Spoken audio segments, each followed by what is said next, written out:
Hello ನಮಸ್ಕಾರ ವೀಕ್ಷಕರೇ, ರಾಶಿ ಭವಿಷ್ಯ ನೇರ ಪ್ರಸಾರ ಕಾರ್ಯಕ್ರಮಕ್ಕೆ ತಮ್ಮೆಲ್ಲರಿಗೂ ಆತ್ಮೀಯವಾದ ಸ್ವಾಗತ. ನಾನು ಕಾವ್ಯ.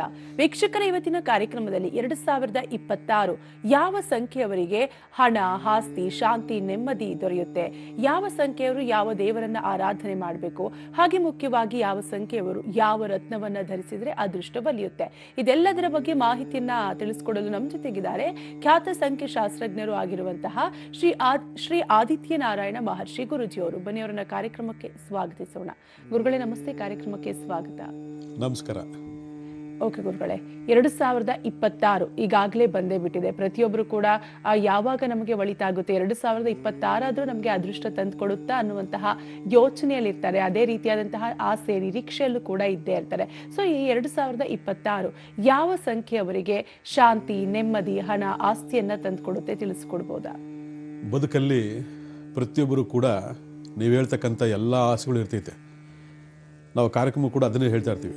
ಬಾಲ್ಯ, ಹುಟ್ಟು, ಯೌವನ, ಮಧ್ಯಮ, ಮುಪ್ಪು, ಈ ಹಂತಗಳಲ್ಲಿ ಮನುಷ್ಯನ ಬೇಕಾಗಿರ್ತಕ್ಕಂಥದ್ದು ಮೊದಲನೇದಾಗಿ ಹಣಕಾಸು, ಸುಖ, ಶಾಂತಿ, ನೆಮ್ಮದಿ, ಅಭಿವೃದ್ಧಿ, ಇದೆಲ್ಲವನ್ನು ನಾವು ಪಡ್ಕೋಬೇಕು ಅಂಥೇಳಿ ಭಾಳಷ್ಟು ಹೋರಾಟಗಳನ್ನ ಮಾಡ್ತಿರ್ತೀವಿ. ಕೆಲವು ಅದೃಷ್ಟವಂತರಿಗೆ ಹುಡುಕುವಂಥ ಅವಶ್ಯಕತೆ ಇಲ್ಲ, ಹೋರಾಟ ಮಾಡುವಂಥ ಅವಶ್ಯಕತೆ ಇಲ್ಲ, ತಾನಾಗೆ ಬರ್ತಾ ಇರ್ತದೆ, ಅವ್ರು ಅನುಭವಿಸ್ತಾ ಇರ್ತಾರೆ. ಅವ್ರಿಗಿದೆಯಲ್ಲ, ನಮ್ಗೆ ಯಾಕೆ ಇಲ್ಲ ಅಂತ ನಾವು ಚಿಂತೆ ಮಾಡ್ತಿರ್ತೀವಿ. ಇದೆಲ್ಲದರ ಮಧ್ಯೆ ಇಂತಹ ಒಂದು ಕೆಲವರಿಗೆ ತುಂಬ ಅತ್ಯಂತ ಅಭಿವೃದ್ಧಿ ಆಗ್ತಕ್ಕಂಥದ್ದು, ಕೆಲವರಿಗೆ ಏರಿಳಿತ ಆಗ್ತಕ್ಕಂಥದ್ದು, ಕೆಲವರಿಗೆ ಹೇಗಿದ್ದಾರೋ ಹಾಗೇ ಇರತಕ್ಕಂಥದ್ದು ಕೊನೆಯವರೆಗೂ, ಇವೆಲ್ಲ ವ್ಯತ್ಯಾಸಗಳು ಮನುಷ್ಯನ ಜೀವನದಲ್ಲಿ ನಡೀತಕ್ಕಂಥ ವಿಚಾರಗಳು ಎಲ್ಲರಿಗೂ ಅನುಭವ ಆಗ್ತಕ್ಕಂಥದ್ದು. ಆದರೆ ಪ್ರತಿಯೊಬ್ಬರು ಕೂಡ ಎಲ್ಲೋ ಒಂದು ಕಡೆ ಒಂದು ಆಸೆ ಇದ್ದೇ ಇರ್ತದೆ. ನನಗೆ ಈ ವರ್ಷ ಆದರೂ 2026 ಬಂದ್ಬಿಟ್ಟಿದೆ, ಜನವರಿ ನಡೀತಾ ಇದೆ, ಈ ವರ್ಷದಲ್ಲಾದರೂ ಕೂಡ ನನಗೆ ಹಣಕಾಸಿನಲ್ಲಿ ಸಮೃದ್ಧಿಯಾಗಬೇಕು, ಸುಖ, ಶಾಂತಿ, ನೆಮ್ಮದಿ ಸಿಗಬೇಕು, ನನ್ನ ಜೀವನದಲ್ಲಿ ಅವಶ್ಯಕತೆ ಇರತಕ್ಕಂಥದ್ದು ಪೂರೈಕೆ ಆಗಬೇಕು ಅಂತೇಳಿ ಭಾಳ ಜನ ಅಂದ್ಕೊಂಡಿರ್ತಾರೆ. ಇದರಲ್ಲಿ ಹೆಣ್ಮಕ್ಳು ಅಷ್ಟೇ, ಗಂಡು ಮಕ್ಕಳು ಅಷ್ಟೇ, ದೊಡ್ಡವರು ಚಿಕ್ಕವರು ಯಾರೇ ಆಗಿರಲಿ, ಅವ್ರವ್ರ ಏಜಿಗೆ ತಕ್ಕಂತೆ ಅವ್ರಿಗಿರ್ತಕ್ಕಂತಹ ಚಿಂತನೆಗಳು ಓಡ್ತಾನೆ ಇರುತ್ತೆ. ಯಾಕಂದರೆ ಯಾವುದೇ ಆದಂಥ ಒಂದು ಹಂತದಲ್ಲಿ ಮನುಷ್ಯನಿಗೆ ಬೇಕಾಗಿರ್ತಕ್ಕಂತಹ ಎಲ್ಲ ವಿಚಾರಗಳು ತಾನೇ ಸಿಕ್ಬಿಟ್ರೆ ಮನುಷ್ಯನ ಹಿಡಿಯೋಕ್ಕೆ ಸಾಧ್ಯನೇ ಆಗೋದಿಲ್ಲ. ಆದರೆ ಯಾವಾಗ ಯಾರಿಗೆ ಯಾವ ಸಮಯದಲ್ಲಿ ಏನು ಕೊಡಬೇಕು ಅಂತಕ್ಕಂಥದ್ದು ಮೊದಲೇ ನಿರ್ಣಯ ಆಗೋಗಿರೋದ್ರಿಂದ ನಾವು ವಿಧಿ ಲೆಕ್ಕಾಚಾರವನ್ನು ತಿಳ್ಕೊಳ್ಳದೆ ನಾವು ಹಲವಾರು ಹೋರಾಟಗಳು ಮಾಡ್ತಿರ್ತೀವಿ, ಹಲವಾರು ಆಸೆಗಳನ್ನ ಪಡ್ತೀವಿ, ಹಲವಾರು ದುರಾಸೆಗಳನ್ನ ಪಟ್ಬಿಡ್ತೀವಿ, ಸ್ವಾರ್ಥಕ್ಕೋಸ್ಕರ ಏನೇನೋ ಮಾಡಿಬಿಡ್ತೀವಿ, ಧರ್ಮವನ್ನು ಬಿಟ್ಟು ಅಧರ್ಮದ ಕಡೆ ಹೆಚ್ಚು ಗಮನ ಕೊಟ್ಬಿಡ್ತೀವಿ. ಈ ರೀತಿ ಎಲ್ಲ ಗೊತ್ತಿದ್ದು ಗೊತ್ತಿಲ್ಲ ನಡೀತಕ್ಕಂಥ ಈ ವ್ಯತ್ಯಾಸಗಳನ್ನ ತಿಳ್ಕೊಬೇಕು ಅಂತಂದಾಗ ಜ್ಯೋತಿಷಾಸ್ತ್ರ ಬಹಳ ಇಂಪಾರ್ಟೆಂಟು. ಇದೇ ವೇದಿಕೆಯಲ್ಲಿ ಭಾಳಷ್ಟು ವಿಚಾರಗಳ ಬಗ್ಗೆ ಹೇಳಿದ್ವಿ, ಜನ್ಮದೋಷ ಅಂತೇಳಿ.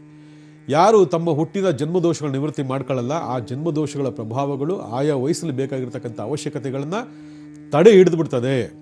ನೀವೇನೇ ತಿಪ್ಪರ್ಲಾಗಿ ಹಾಕಿದ್ರೂ ಕೂಡ ಆ ಕರ್ಮಫಲ ಅಂತಕ್ಕಂಥದ್ದು ನಿಮ್ಮನ್ನು ಲಾಕ್ ಮಾಡಿಬಿಡ್ತದೆ ಅನ್ನೋದ್ರ ಬಗ್ಗೆ ಭಾಳಷ್ಟು ಮಾಹಿತಿ ಕೊಟ್ಟಿದ್ದೀವಿ. ಅದು ವೀಕ್ಷಕರು ಕೂಡ ಭಾಳ ಸ್ಪಂದನೆ ಬಂದಿದೆ. ಇವತ್ತು ಯಾವುದೇ ಆದಂತಹ ಒಂದು ಪ್ರಾಬ್ಲಮ್ಸು, ಜನ್ಮದೋಷ ಇರಲಿ, ಕರ್ಮದೋಷ ಇರಲಿ, ಕಾಲದೋಷ ಇರಲಿ, ಭೂಮಿ ದೋಷ ಇರಲಿ, ಏನೇ ಇರಲಿ, ಇದೆಲ್ಲವನ್ನು ಸರಿದೂಗಿಸ್ಕೊಂಡು ಜೀವನದಲ್ಲಿ ಸುಖ, ಶಾಂತಿ, ನೆಮ್ಮದಿ, ಹಣಕಾಸು ಎಲ್ಲದರಲ್ಲೂ ಕೂಡ ನಾವು ಸಕ್ಸಸ್ಫುಲ್ ಆಗಬೇಕು ಅಂತಂದರೆ ನಮಗೆ ಬಹಳ ಮುಖ್ಯ ಬೇಕಾಗಿರತಕ್ಕಂಥದ್ದು ದೈವ ಬಲ. ಈ ದೇವರ ಬಲ ಯಾವ ಮನುಷ್ಯನಿಗಿರೋದಿಲ್ಲ, ಅವನು ಪ್ರತಿಯೊಂದು ಹಂತದಲ್ಲೂ ಕೂಡ ಕಷ್ಟಗಳಿಗೆ ಈಡಾಗ್ತಾನೆ ಇರ್ತಾನೆ, ಅವನು ಸಿಕ್ಕಾಕೊಳ್ತಾನೆ ಇರ್ತಾನೆ, ಏನೇ ಮಾಡಿದ್ರೂ ಹೊರಗಡೆ ಬರೋಕ್ಕಾಗಲ್ಲ. ಆದರೆ ಭಾಳ ಜನ ಹೇಳ್ತಕ್ಕಂಥದ್ದು, ನನಗೆ ಎಷ್ಟೇ ಕಷ್ಟ ಬಂದು ಏನೇ ಬಂದರೂ ಕೂಡ ಎಸ್ಕೇಪ್ ಆಗ್ತಾ ಇದ್ದೀನಿ, ನಾನು ಎಸ್ಕೇಪ್ ಆಗ್ತಾ ಇದ್ದೀನಿ, ನಾನು ಅದರಿಂದ ಹೊರಗಡೆ ಬರ್ತಾ ಇದ್ದೀನಿ, ನನ್ನ ದೇವರು ನನ್ನ ಕಾಪಾಡ್ತಾ ಇದ್ದಾರೆ ಅಂತಕ್ಕಂಥದ್ದು ಮಾತುಗಳು. ಇದು ನಿಮ್ಮಲ್ಲೂ ಇದೆ, ನಮ್ಮಲ್ಲಿದೆ, ಎಲ್ಲ ಕಡೆ ಇದ್ದೇ ಇರ್ತದೆ. ಹಾಗಿದ್ದಾಗ ಭಗವಂತ ನಮ್ಮನ್ನು ಕಾಪಾಡ್ತಾ ಇದ್ದೀನಿ ಅಂತಂದಾಗ ನಾವು ಭಗವಂತನ ಮೊರೆ ಹೋಗ್ತಕ್ಕಂಥದ್ದು ಸತ್ಯ ತಾನೇ. ಆ ಭಗವಂತನ ಮೊರೆ ಹೋಗಬೇಕು ಅಂದಾಗ ಯಾವ ಭಗವಂತನ ಮೊರೆ ಹೋಗಬೇಕು ನಾವು ಅಂತಕ್ಕಂಥದ್ದು ವೆರಿ ಇಂಪಾರ್ಟೆಂಟ್. ಅದರೊಳಗಡೆ ನಮ್ಮ ಬರ್ತ್ ನಂಬರ್ ಮತ್ತು ನಮ್ಮ ಫ್ಯೂಚರ್ ನಂಬರ್ ಹೇಳ್ತಕ್ಕಂಥದ್ದು ನಿರ್ದಿಷ್ಟವಾಗಿ ಇಂಥದ್ದೇ ದೇವರುಗಳನ್ನು ಇಂತಹ ಸಂಖ್ಯೆಯವರು ನಡ್ಕೋಬೇಕು, ಆರಾಧನೆಗಳು ಮಾಡಬೇಕು, ಭಕ್ತಿಪೂರ್ವಕ ನಡ್ಕೋಬೇಕು ಅಂತಕ್ಕಂಥದ್ದು. ಆಗಿದ್ದಾಗ ಈ ದೇವರುಗಳನ್ನು ನಾವು ಡಿವೈಡ್ ಮಾಡ್ಕೋಬೇಕಾ ಅಂತಂದರೆ ಖಂಡಿತವಾಗಿ ಡಿವೈಡ್ ಮಾಡ್ಕೊಳ್ಳೇಬೇಕು. ಯಾಕಂದರೆ ಭಾಳ ಜನ ಹೇಳ್ತಕ್ಕಂಥದ್ದು ದೇವರು ಒಬ್ಬನೇ, ನಾಮ ಹಲವು ಅಂತ. ಅಲ್ಲಿಗೆ ನಾಮ ಹಲವು ಬಂದಾಗ ಅದು ವೈಬ್ರೇಷನ್ ಚೇಂಜ್ ಆಗೇ ಆಗುತ್ತೆ. ಈಗ ಶಿವನ ಮತ್ತೊಂದು ಸ್ವರೂಪವೇ ವಿಷ್ಣು ಅಂತ ಬಂದಾಗ ವಿಷ್ಣುವನ್ನೇ ಆರಾಧನೆ ಮಾಡಿದಾಗ ಮಾತ್ರ ಅದು ವೈಬ್ರೇಷನ್ ಸ್ಟಾರ್ಟ್ ಆಗುತ್ತೆ ಹೊರತು ವಿಷ್ಣು ಶಿವ ಎಲ್ಲ ಒಂದೇ ಅಲ್ಲ ಅಂತ ಶಿವನ ಪೂಜೆ ಮಾಡೋಕೆ ಹೋದರೆ ವರ್ಕ್ ಆಗಲ್ಲ ಅದು. ಯಾಕಂದರೆ ಸೃಷ್ಟಿ ನಿಯಮ ಇರೋದು ಹಾಗೇನೆ.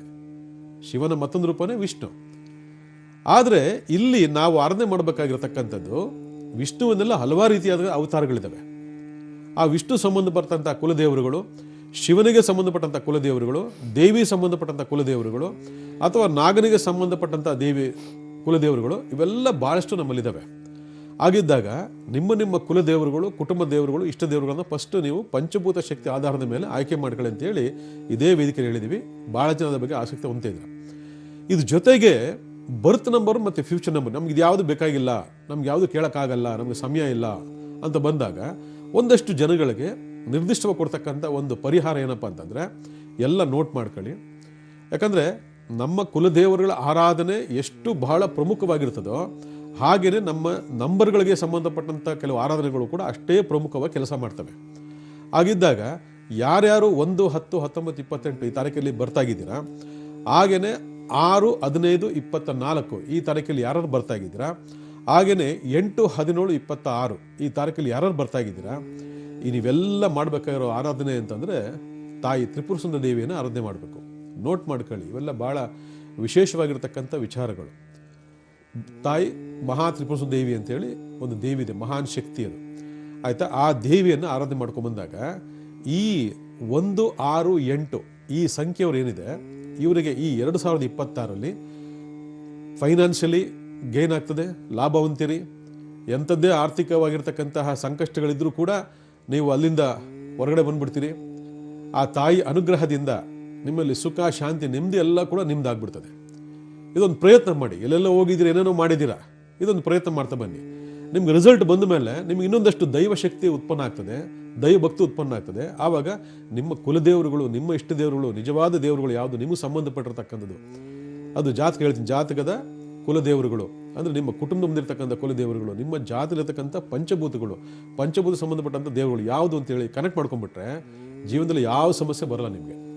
ಹಾಗೆಯೇ ನೆಕ್ಸ್ಟು 2, 11, 20, 29 ಹಾಗೆಯೇ 4, 13, 22, 31, 7, 16, 25 ಈ ಸಂಖ್ಯೆಯಲ್ಲಿ ಯಾರು ಹುಟ್ಟಿರ್ತೀರ, ಈ ಸಂಖ್ಯೆಯವರು ಬಹಳ ಮುಖ್ಯವಾಗಿ ಆರಾಧನೆ ಮಾಡ್ಕೋಬೇಕಾಗಿರ್ತಕ್ಕಂಥ ಒಂದು ದೈವ ಯಾವುದು ಅಂತಂದರೆ, ನಾವು ಭಾಳಷ್ಟು ಕಾರ್ಯಕ್ರಮ ಹೇಳಿದ್ದೀವಿ. ನಿಮ್ಮ ಕುಟುಂಬದಲ್ಲೇ ಮುನೇಶ್ವರ ಸ್ವಾಮಿ ಅಂತಕ್ಕಂಥ ಒಂದು ದೇವರಿದ್ದಾವೆ, ನಾಗದೇವಿ ಇದೆ, ನಾಗಲಕ್ಷ್ಮಿ ಇದೆ, ನಾಗರಾಜ ಇದ್ದಾನೆ. ಇವೆಲ್ಲ ನೀವು ಬಹಳ ಮುಖ್ಯವಾಗಿ ಮಾಡ್ಕೊಂಬರ್ತಕ್ಕಂಥ ಒಂದು ದೇವತಾ ಆರಾಧನೆಗಳು. ನೋಡಿ, ಆ ನಂಬರ್ಗೆ ಆ ದೇವರು, ಈ ನಂಬರ್ಗೆ ಈ ದೇವರು. ಯಾಕೆ ನಾವು ವಿಂಗಡಣೆ ಮಾಡಿರೋದಲ್ಲ, ಇದು ಸೃಷ್ಟಿಲೇ ಆಗಿರ್ತಕ್ಕಂಥ ವಿಂಗಡಣೆ, ಜ್ಯೋತಿಷಾಸ್ತ್ರದಲ್ಲಿ ಇರತಕ್ಕಂಥ ವಿಂಗಡಣೆ ಇದು. ಈ ದೇವರುಗಳನ್ನು ನೀವು ನಿರಂತರವಾಗಿ ಆರಾಧನೆ ಮಾಡ್ಕೊಂಬರ್ತಕ್ಕಂಥ ವಿಚಾರ ಬಂದಾಗ ನಿಮ್ಮಲ್ಲಿರ್ತಕ್ಕಂಥ ಯಾವುದೇ ರೀತಿಯಾಗಿರ್ತಕ್ಕಂಥ ಹಣಕಾಸಿಗಾಗಿರ್ಬೋದು, ಆರೋಗ್ಯ ಆಗಿರ್ಬೋದು, ವಿದ್ಯಾಭ್ಯಾಸ ಆಗಿರ್ಬೋದು, ಬೆಳವಣಿಗೆ ಆಗಿರ್ಬೋದು, ವಿವಾಹ ಆಗಿರ್ಬೋದು, ಮತ್ತೊಂದು ಮಗದು ಮನುಷ್ಯನ ಬರ್ತಕ್ಕಂಥ ಏನೇನು ಸಮಸ್ಯೆಗಳಿದಾವೆ ಅದೆಲ್ಲ ಇರ್ತಕ್ಕಂಥ ತಡೆಗಳೆಲ್ಲ ನಿವೃತ್ತಿಯಾಗಿ ಈ ದೇವರುಗಳ ಆರಾಧನೆ ಭಕ್ತಿ ಮೂಲಕ ನಿಮಗೆ ಮಾರ್ಗದರ್ಶನ ಸಿಗ್ತಾ ಹೋಗುತ್ತೆ, ನಡೆಸ್ಕೊಡ್ತಾರೆ ನಿಮಗೆ. ಇದು ಚೆಕ್ ಮಾಡ್ಕೊಳ್ಬೇಕಂದ್ರೆ, ಯಾಕಂದರೆ ಎಷ್ಟೋ ಜನಕ್ಕೆ ಕುಲದೇವರಿಲ್ಲ. ಇವತ್ತು ಮುನೇಶ್ವರ ಮನೆ ದೇವರು ಅಂತಾರೆ. ಇರ್ಬೋದು ಕೆಲವು ದೇವರುಗಳು, ಕೆಲವು ಮುನೇಶ್ವರ ದೇವರು ಕೂಡ ಮನೆ ದೇವರುಗಳಾಗಿದ್ದಾವೆ. ಈ ಭಕ್ತಿ ಮಾರ್ಗದಲ್ಲಿ ನೀವು ಯಾವಾಗ ಹೋಗ್ತೀರಾ ಆವಾಗ ನಿಮ್ಮಲ್ಲಿರ್ತಕ್ಕಂತಹ ಆ ಕರ್ಮ ದೋಷಗಳು, ಜನ್ಮ ದೋಷಗಳು ನಿಧಾನಕ್ಕೆ ಒಂದೊಂದು ಚೂರು ಸವಿತಾ ಹೋಗುತ್ತೆ. ನಾನು ಇವತ್ತು ಓದೆ ಹೇಳಿದ್ರೆ ನನಗೇನು ಆಗಲಿಲ್ಲ ಅಂತಲ್ಲ, ನಿರಂತರವಾಗಿರ್ತಕ್ಕಂಥ ಪ್ರಕ್ರಿಯೆ ಆಗಿರಬೇಕು, ನಿರಂತರವಾಗಿರ್ತಕ್ಕಂಥ ಭಕ್ತಿ ಆಗಬೇಕು. ಈ ರೀತಿ ಆದಾಗ ಏನಾಗ್ತದೆ, ನಿಮಗೆ ಅಲ್ಲಿ ಇರ್ತಕ್ಕಂಥ ಒಂದು ವೈಬ್ರೇಷನ್ಸ್, ಅಲ್ಲಿರ್ತಕ್ಕಂಥ ಒಂದು ಶಕ್ತಿ ನಿಮ್ಮನ್ನು ಫಾಲೋ ಮಾಡೋಕ್ಕೆ ಶುರು ಮಾಡ್ತದೆ. ಒಂದೊಂದು ಚೂರು ನಿಮ್ಮೆಲ್ಲ ಕಷ್ಟಗಳನ್ನ ಇರ್ತಾ ಬಂದು ಒಂದು ಕಡೆ ನಿಮ್ಗೆ ರಿಸಲ್ಟ್ ಕೊಡ್ತಾ ಬರ್ತದೆ. ಅವು ಅಂದ್ಕೊಂತೀರಿ 2026ರಲ್ಲಿ ನಾನು ಈ ದೇವ್ರನ್ನ ಹಿಡ್ಕೊಂಡೆ, ನನಗೆ ಒಳ್ಳೇದಾಯಿತು ಅಂತೇಳಿ. ಇದು ಎಷ್ಟೋ ಜನ ಮಾಡಿಸಿದ್ದಾರೆ, ಮಾಡದೆ ಇರತಕ್ಕಂಥವ್ರಿಗೆ ಹೇಳ್ತಾ ಇದ್ದೀನಿ, ಇನ್ನೊಂದಷ್ಟು ಭಕ್ತಿ ಭಾವ ಬರಲಿ ಅಂತೇಳಿ. ಅದರಿಂದ ನಿಮ್ಮ ಹೊಲ ಗದ್ದೆ ಇರ್ತಕ್ಕಂಥ, ತೋಟದಿರ್ತಕ್ಕಂಥ ಮುನೇಶ್ವರ ದೇವರುಗಳು, ನಾಗದೇವರು, ನಾಗಲಕ್ಷ್ಮಿ, ನಾಗರಾಜ ಇಂಥ ದೇವರ ಆರಾಧನೆಗಳನ್ನು ಖಂಡಿತ ಮಾಡ್ತಾ ಬನ್ನಿ, ಒಳ್ಳೆಯದಾಗ್ತದೆ. ಇನ್ನು ನೆಕ್ಸ್ಟು 3, 12, 21, 30 ಈ ತಾರೀಕಿನಲ್ಲಿ ಹುಟ್ಟಿರ್ತಕ್ಕಂತಹ ವ್ಯಕ್ತಿಗಳು, ನಿಮ್ಮ ಜನ್ಮ ಸಂಖ್ಯೆ ಆಗಿರ್ಬೋದು, ಭಾಗ್ಯ ಸಂಖ್ಯೆ ಆಗಿರ್ಬೋದು, ನೋಟ್ ಮಾಡ್ಕೊಳ್ಳಿ. ಈ ತಾರೀಕು ಹುಟ್ಟಿರ್ತಕ್ಕಂತಹ ವ್ಯಕ್ತಿಗಳು ಬಹಳ ವಿಶೇಷವಾಗಿ ಶಿವನನ್ನು ಆರಾಧನೆ ಮಾಡಬೇಕು. ನೆನ್ಪಿಟ್ಕೊಳ್ಳಿ, ಶಿವನನ್ನು ಆರಾಧನೆ ಮಾಡಬೇಕು. ಈಗ ದೇವರ ಲೆಕ್ಕಾಚಾರಗಳು ತಗೊಳೋತಂದಾಗ ಹಲವಾರು ರೀತಿಯಾಗಿರ್ತಕ್ಕಂತಹ ವೈವಿಧ್ಯತೆ ಇದೆ, ದೇವರುಗಳಲ್ಲೇ ವೈವಿಧ್ಯತೆ ಇದೆ. ಅದು ಕೆಲವು ನಂಬ್ತಾರೆ, ಕೆಲವು ನಂಬಲ್ಲ, ಆಯಿತಾ. ಜಗತ್ತಿಗೆ ಒಬ್ಬನೇ ಶಿವ ಸೃಷ್ಟಿಕರ್ತ ಅಂತೀವಿ. ಆ ಥರ ಶಿವ ಸೃಷ್ಟಿಕರ್ತ ಅಂತಕ್ಕಂಥವ್ರು ತುಂಬ ಜನ ಇದ್ದಾರೆ. ಹಾಗೆ ಜಗತ್ತಿಗೆ ಬೆಳಕು ಕೊಡ್ತಕ್ಕಂತಹ ಸೂರ್ಯ ಒಬ್ಬನೇ ಅಂತೀವಿ. ಆದರೆ ಆ ಸೂರ್ಯ ದೇವನೇ 9 ಸೂರ್ಯರಿದ್ದಾರೆ ಪ್ರಪಂಚದಲ್ಲಿ, ಪ್ರಕೃತಿಯಲ್ಲಿ. ನಮ್ಮ ಕಣ್ಣು ಕಾಣಿಸ್ತದೆ ಒಬ್ಬನೇ ಸೂರ್ಯ. ಈ ರೀತಿ ಹಲವಾರು ದೈವ ರಹಸ್ಯಗಳಿದ್ದಾವೆ. ಆಗಿದ್ದಾಗ 3, 12, 21, 30 ತಾಲೂಕಿರ್ತಕ್ಕಂಥವ್ರು ಶಿವನನ್ನು ಆರಾಧನೆ ಮಾಡ್ತಕ್ಕಂಥದ್ದು. ಅದೇ ರೀತಿ ಗುರು ಸಂಬಂಧಪಟ್ಟಂತಹ ದೇವರುಗಳು, ಈಗ ಶಿರಡಿ ಸಾಯಿಬಾಬಾ ಆಗಿರ್ಬೋದು, ರಾಘವೇಂದ್ರ ಸ್ವಾಮಿ ಆಗಿರ್ಬೋದು, ಯೇಸು ಕ್ರಿಸ್ತ ಆಗಿರ್ಬೋದು, ಈ ಥರ ಅವರವರ ರಿಲಿಜನ್ ಸಂಬಂಧಪಟ್ಟಂಥ, ಅವರವರು ಧರ್ಮ ಪಂಗಡಕ್ಕೆ ಸಂಬಂಧಪಟ್ಟಂಥ ದೈವ ಗುರುಗಳು ಅಂತ ಹೇಳ್ತೀವಿ. ನೋಡಿ, ಇಲ್ಲಿ ಪಾಯಿಂಟ್ ಇದೆ, ದೈವ ಗುರುಗಳು ಅಂದರೆ ದೈವ ಸಮಾನ, ದೇವತಾ ಮನುಷ್ಯ ಅಂತ ಕರಿತೀವಿ ನಾವು. ಅಂತಹ ದೈವ ಗುರುಗಳನ್ನು ನೀವು ನಿರಂತರವಾಗಿ ಆರಾಧನೆ ಮಾಡ್ಕೊಂಡು ಬರೋ ಜೊತೆಗೆ ಈ 2026ರಲ್ಲಿ ನಿಮಗಿರ್ತಕ್ಕಂತಹ ಎಲ್ಲ ರೀತಿಯಾಗಿರ್ತಕ್ಕಂತಹ ಈ ಸ್ಕಿನ್ ಪ್ರಾಬ್ಲಮ್ ಸಂಬಂಧಪಟ್ಟದ್ದು, ಚರ್ಮ ರೋಗ ಸಂಬಂಧಪಟ್ಟದ್ದು, ಶುಗರು, BP, ಈ ಥರ ಸಂಬಂಧಪಟ್ಟಂಥ ಅನಾರೋಗ್ಯ ಸಂಬಂಧ ತೊಂದರೆಗಳು, ಫೈನಾನ್ಷಿಯಲಿ ಸಂಬಂಧಪಟ್ಟಂಥ ತೊಂದರೆಗಳು, ಮತ್ತು ನಿಮ್ಮ ಅಭಿವೃದ್ಧಿ ಸಂಬಂಧಪಟ್ಟ ತೊಂದರೆಗಳು, ಶುಭ ಕಾರ್ಯಗಳು, ಜೀವನದಲ್ಲಿ ಮನೆಯಲ್ಲಿ ಶುಭ ಕಾರ್ಯಗಳು, ಕನ್ಸ್ಟ್ರಕ್ಷನ್ನು, ಮನೆ, ಇವೆಲ್ಲ ಕೂಡ ನಿಮ್ದಾಗ್ತದೆ. ಯಾಕಂದರೆ ದೈವ ಕಂಡುಬಿಟ್ರೆ ಯಾವ ಕಷ್ಟ ಕಾರ್ಪಣ್ಯ ಇರೋದಿಲ್ಲ. ಆದರೆ ಆ ದೈವ ಕಣ್ಣು ಬಿಡಿಸ್ಕೊಳ್ಳೋದಕ್ಕೆ ನಮ್ಮ ಭಕ್ತಿ ಮಾರ್ಗ ಇರಬೇಕು. ಆ ಭಕ್ತಿ ಮಾರ್ಗ ನಿರಂತರವಾಗಿರಬೇಕು. ನಾನು 1 ವಾರ ಓದೆ, 2 ವಾರ ಓದೆ, 3 ವಾರ ಓದೆ ಅಂತ ಅಂದ್ರೆ ಆಗಲ್ಲ ಅವೆಲ್ಲ. ಯಾಕಂದರೆ ಪ್ರತಿಯೊಂದು ದೈವ ಆರಾಧನೆಗಳು ನಿರಂತರವಾಗಿರ್ತಕ್ಕಂಥ ಒಂದು ತಪಸ್ಸಾಗ್ತದೆ. ಆ ನಿರಂತರವಾಗಿರ್ತಕ್ಕಂಥ ತಪಸ್ಸನ್ನು ಆಚರಣೆ ಮಾಡಬೇಕಾಗಿರೋದಕ್ಕೆ ಕೆಲವು ದಿನಗಳಿದ್ದಾವೆ. ಈಗ ತ್ರಿಪುರ ಸುಂದರಿ ದೇವಿಗೆ ಹೇಳಿದೆ, ತಾಯಿಗೆ ಯಾವತ್ತು ನಡ್ಕೋಬೇಕು? ಮಂಗಳವಾರ, ಶುಕ್ರವಾರ ನಡ್ಕೋಬೇಕು. ಹಾಗೆಯೇ ಮುನೇಶ್ವರ ಸ್ವಾಮಿ, ನಾಗದೇವರುಗಳು, ಸರ್ಪದೇವರುಗಳಿಗೆ ಆರಾಧನೆ ಮಾಡಬೇಕು ಅಂತ ಹೇಳಿದೆ. ಆದರೆ ಅವ್ರಿಗೆ ಯಾವತ್ತು ನಡ್ಕೋಬೇಕು ಅಂತಂದರೆ ಮಂಗಳವಾರ ಮತ್ತು ಶುಕ್ರವಾರ ನಡ್ಕೋಬೇಕು. ಆಯಿತಾ? ಗುರು ಸಂಬಂಧಪಟ್ಟಂತಹ ದೇವರುಗಳು ಮತ್ತು ಶಿವನ ಸಂಬಂಧ ದೇವರುಗಳು ಯಾವ್ದು ನಡ್ಕೋಬೇಕು ಅಂದರೆ ಸೋಮವಾರ ಮತ್ತು ಗುರುವಾರ ನಡ್ಕೋಬೇಕು. ಈ ರೀತಿ ನಿರಂತರ ಮಾಡ್ಕೊಳ್ತಾ ಬಂದರೆ ನಿಮ್ಮ ಎಲ್ಲ ಪ್ರಾಬ್ಲಮ್ ಸಾಲ್ವ್ ಆಗ್ತದೆ. ನೋಡ್ಕೊಳ್ಳಿ. ಓಕೆ ಗುರುಗಳೇ, ಇನ್ನು ಯಾವ ಸಂಖ್ಯೆಯವರು ಯಾವ ರತ್ನವನ್ನು ಧರಿಸಿದ್ರೆ ಅದೃಷ್ಟ ಒಲಿಯುತ್ತೆ ಅನ್ನೋದನ್ನು ತಿಳಿಸ್ಕೊಡಿ. ಮನುಷ್ಯನಿಗೆ ದೈವಬಲ ಜೊತೆಗೆ ಶರೀರಕ್ಕೆ ಒಂದು ಶಕ್ತಿ ಬೇಕು. ಅದು ನಿರಂತರವಾಗಿ ಕೆಲಸ ಮಾಡ್ತಕ್ಕಂಥ ಒಂದು ಅದ್ಭುತವಾಗಿರ್ತಕ್ಕಂಥ ಶಕ್ತಿ ಆಗಬೇಕು. ಆ ಶಕ್ತಿ ಹಲವಾರು ರೂಪಗಳಲ್ಲಿ ಸಿಗುತ್ತೆ ಇವತ್ತು. ಆದರೆ ಒಬ್ಬೊಬ್ಬರಿಗೆ ಒಂದು ರೀತಿಯಾಗಿರ್ತಕ್ಕಂಥ ಶಕ್ತಿಗಳು, ಅದು ಮಣಿ ರೂಪದಲ್ಲೋ, ರತ್ನ ರೂಪದಲ್ಲೋ, ಅಥವಾ ಯಂತ್ರ ರೂಪದಲ್ಲೋ, ತಂತ್ರ ರೂಪದಲ್ಲೋ ಅಳವಡಿಸ್ಕೊಳ್ಬೇಕು ಜೀವನದಲ್ಲಿ. ಆವಾಗ ಏನಾದರೂ ಒಂದು ಜೀವನದಲ್ಲಿ ಒಂದು ಮುನ್ನಡೆ ಆಗೋದಕ್ಕೆ ದಾರಿ ಆಗ್ತದೆ. ಈ ನಿಟ್ಟಿನಲ್ಲಿ ನಿಮಗೆಲ್ಲ ಹೇಳ್ತಕ್ಕಂಥದ್ದು 2026ರಿಂದ ಲೈಫ್ ಟೈಮ್ ಆ ಜಮ್ ಸ್ಟೋನ್ಗಳನ್ನ ವೇರ್ ಮಾಡ್ಕೊಂಡ್ರೆ ನಿಮ್ಮ ಅದೃಷ್ಟ ದ್ವಿಗುಣವಾಗ್ತದೆ. ಸುಖ, ಶಾಂತಿ, ನೆಮ್ಮದಿ, ಸಮೃದ್ಧಿ, ಸಂಪತ್ತು ಎಲ್ಲವೂ ಕೂಡ ವಿರಳವಾಗಿ ಸಿಗುತ್ತೆ ಅಂತಕ್ಕಂಥದ್ದು ರಾಜ ಮಹಾರಾಜರುಗಳಿಂದ ನಿರೂಪಣೆ ಆಗಿರ್ತಕ್ಕಂಥದ್ದು. ಆದರೆ ಅದಕ್ಕೆ ಸರಿಯಾದಂಥ ಗೈಡ್ಲೈನ್ಸ್ ಇಲ್ಲ. ಸುಮ್ಮನೆ ಆ ರಾಶಿಗೆ ಆ ರತ್ನ ಹಾಕೊಳ್ಳಿ, ಈ ನಕ್ಷತ್ರ ಈ ರಾಶಿ ಹಾಕೊಳ್ಳಿ, ಈ ನಂಬರ್ಗೆ ಅದು ಹಾಕೊಂಬಿಡಿ ಅಂತ ಹೇಳ್ಬಿಡ್ತಾರೆ.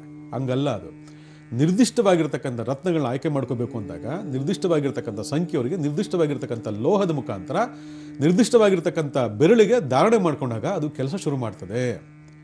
ಒಂದು ಕಡೆ ದೈವಶಕ್ತಿ, ಇನ್ನೊಂದು ಕಡೆಗೆ ರತ್ನಶಕ್ತಿ. ಇನ್ನೇನು ಬೇಕು ಮನುಷ್ಯನಿಗೆ?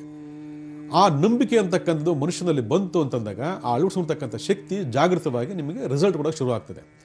ಇದರೊಳಗಡೆ ವಿಶೇಷವಾಗಿ ಯಾರ್ಯಾರು 1, 3, 5 ಅಂದರೆ 1, 10, 19, 28, 3, 12, 20, 30, 5, 14, 23 ಈ ತಾರೀಕಲ್ಲಿ ಯಾರು ಹುಟ್ಟಿರ್ತಾರೆ ಅಂದರೆ 1, 3, 5 ಟೋಟಲ್ ಮಾಡ್ಕೊಳ್ಳಿ. ಇವರು ಭಾಳ ವಿಶೇಷವಾಗಿ ಯೆಲ್ಲೋ ಸಫೇರ್ ಹಳದಿ ಪುಷ್ಪರಾಗವನ್ನು ಧಾರಣೆ ಮಾಡಬೇಕು. ಈ ಹಳದಿ ಪುಷ್ಪರಾಗವನ್ನು ಮಂತ್ರಶಕ್ತಿ, ತಂತ್ರಶಕ್ತಿ, ದೈವಶಕ್ತಿ ಅಳವಡಿಸೋ ಮುಖಾಂತರ ಧಾರಣೆ ಮಾಡಿಕೊಂಡಾಗ ನಿಮಗೆ ನಿರಂತರವಾಗಿರ್ತಕ್ಕಂಥ ಗುರುಬಲ ಕೊಡೋ ಜೊತೆಗೆ ಗುರುವಿನ ಶಕ್ತಿ, ಶಿವನ ಶಕ್ತಿ ಎಲ್ಲವನ್ನು ಕೊಡೋ ಜೊತೆಗೆ ನಿಮಗೆ ಅಭಿವೃದ್ಧಿ ಕಡೆ ಗಮನ ಕೊಡ್ತದೆ. ಇದು ಧಾರಣೆ ಮಾಡಿ ನೋಡ್ಕೊಳ್ಳಿ. ಇದಕ್ಕೆ ನಿರ್ದಿಷ್ಟವಾದಂಥ ಲೋಹ ಇದೆ, ಪರ್ಟಿಕ್ಯುಲರ್ಗೆ ಲೋಹ ಇದೆ, ಅದು ಹೇಳ್ಕೊಡ್ತೀನಿ. ಹಾಗೆಯೇ ಯಾರ್ಯಾರು 2, 11, 20, 29, 6, 15, 24 ಈ ತಾರೀಕಲ್ಲಿ ಯಾರು ಹುಟ್ಟಿರ್ತೀರ ಡೈಮಂಡ್ನ ವೇರ್ ಮಾಡಬೇಕು. ಆ ಡೈಮಂಡ್ ವೇರ್ ಮಾಡ್ಕೊಂಡಾಗ ಎಲ್ರಿಗೂ ಆಗುತ್ತಾ ಅಂತ ಬರ್ಬೋದು. ಹೌದು, ಎಲ್ರಿಗೂ ಡೈಮಂಡ್ನ ಖರೀದಿ ಮಾಡಿ ಹಾಕೊಳ್ಳೋಕೆ ಆಗಲ್ಲ. ಇದರ ಬದಲಾಗಿ ಉಪರತ್ನವಾಗಿರ್ತಕ್ಕಂಥ ಜರ್ಕಾನ್ ಅಂತ ಒಂದು ರತ್ನ ಇದೆ. ಆ ರತ್ನವನ್ನು ಧಾರಣೆ ಮಾಡ್ಕೋಬೇಕು. ಇದು ಕೂಡ ನಿರ್ದಿಷ್ಟವಾಗಿರ್ತಕ್ಕಂಥ ಲೋಹ ಇದೆ, ನಿರ್ದಿಷ್ಟವಾಗಿರ್ತಕ್ಕಂಥ ಬೆರಳಿದೆ, ದಿನ ಇದೆ, ಮುಹೂರ್ತ ಇದೆ. ಇದನ್ನು ವೇರ್ ಮಾಡ್ಕೋಬೇಕು. ಹಾಗೆಯೇ ವಿಶೇಷವಾಗಿ 8ನೇ ತಾರೀಕು 8, 17, 26, 4, 13, 22, 31 ಈ ತಾರೀಕು ಹುಟ್ಟತಕ್ಕಂಥವ್ರು ನೀಲ ಧಾರಣೆಯನ್ನು ಮಾಡಬೇಕು. ಒಳ್ಳೆ ಕ್ವಾಲಿಟಿ, ಒಳ್ಳೆ ಇದು ನೋಡಿ ಅದನ್ನು ಶಕ್ತಿಯುತ ಮಾಡಿ ನೀಲ ಧಾರಣೆ ಮಾಡ್ಕೋಬೇಕು. ಇದಕ್ಕೂ ಪರ್ಟಿಕ್ಯುಲರ್ ಅಂತ ಲೋಹ ಇದೆ, ದಿನ ಇದೆ, ದಿನಾಂಕ ಇದೆ. ಇನ್ನು 9, 18, 27 ಈ ತಾರೀಕು ಹುಟ್ಟಿರ್ತಕ್ಕಂಥವ್ರು ಎಮರಾಲ್ಡನ್ನು ಧಾರಣೆ ಮಾಡಬೇಕು. ಪಚ್ಚೆ ಅಂತ ಕರಿತೀವಿ ನಾವು, ಎಮರಾಲ್ಡ್ ಪಚ್ಚೆ ಅಂತ ಆಗಬೇಕು. ಇದನ್ನು ಧಾರಣೆ ಮಾಡಬೇಕು. ಈ ರೀತಿ ನಿರ್ದಿಷ್ಟವಾಗಿರ್ತಕ್ಕಂಥ ಲೋಹ ಧಾರಣೆ ಮಾಡ್ಕೊಂಡಾಗ ಅದೃಷ್ಟ ನಿಮ್ದಾಗ್ತದೆ 2026ರಲ್ಲಿ. ಪ್ರಯತ್ನ ಪಡಿ, ಒಳ್ಳೆಯದಾಗಲಿ. ಓಕೆ ಗುರುಗಳೇ, ಇವತ್ತಿನ ಕಾರ್ಯಕ್ರಮದಲ್ಲಿ ಬಹಳಷ್ಟು ವಿಚಾರದ ಬಗ್ಗೆ ವೀಕ್ಷಕರಿಗೆ ಮಾಹಿತಿಯನ್ನು ತಿಳಿಸ್ಕೊಟ್ರಿ. ಧನ್ಯವಾದಗಳು. ನಮಸ್ಕಾರ. ನೋಡಿದ್ರಲ್ಲ ವೀಕ್ಷಕರೇ, ನೀವು ಕೂಡ ಯಾವುದೇ ರೀತಿಯಾದಂತಹ ಸಮಸ್ಯೆಯನ್ನು ಎದುರಿಸ್ತಾ ಇದ್ರೆ, ಆ ಸಮಸ್ಯೆಗೆ ಪರಿಹಾರ ಸಿಕ್ಕಿಲ್ಲ ಅಂದ್ರೆ, ಹಾಗೆ ನಿಮ್ಮ ಅದೃಷ್ಟ ಸಂಖ್ಯೆ ಯಾವುದು ಅಂತ ತಿಳ್ಕೋಬೇಕು ಅನ್ನೋ ಕುತೂಹಲ ಇದ್ರೆ ಗುರುಜಿಯವರನ್ನ ನೇರವಾಗಿ ಭೇಟಿ ಆಗ್ಬೋದು. ಗುರುಜಿಯವರ ಅಡ್ರೆಸ್ ಪೇಟ್ ನಿಮ್ಮ ಟಿವಿ ಸ್ಕ್ರೀನ್ ಮೇಲೆ ಬರ್ತಾ ಇದೆ, ನೋಟ್ ಮಾಡ್ಕೊಳ್ಳಿ. ಶ್ರೀ ಆದಿತ್ಯ ನಾರಾಯಣ್ ಮಹರ್ಷಿ, 1033 13ನೇ ಮುಖ್ಯ ರಸ್ತೆ, ವಿಜಯ ಬ್ಯಾಂಕ್ ಲೇಔಟ್, ಬಿಳೇಕಹಳ್ಳಿ, ಬನ್ನೇರುಘಟ್ಟ ಮುಖ್ಯ ರಸ್ತೆ, ಬೆಂಗಳೂರು 76. ಇದು ಗುರುಜಿಯವರ ಅಡ್ರೆಸ್ ಪೇಟ್ ಆಗಿರುತ್ತೆ. ಜೊತೆಗೆ ಕಾಂಟ್ಯಾಕ್ಟ್ ನಂಬರ್ ಕೂಡ ಟಿವಿ ಸ್ಕ್ರೀನ್ ಮೇಲೆ ಬರುತ್ತೆ, ನೋಟ್ ಮಾಡ್ಕೊಳ್ಳಿ. ನೇರವಾಗಿ ಭೇಟಿ ನೀಡಿ ನಿಮಗೆ ಯಾವುದೇ ಸಮಸ್ಯೆ ಇದ್ದಲ್ಲಿ ಪರಿಹಾರವನ್ನ ಕಂಡುಕೊಳ್ಳಿ.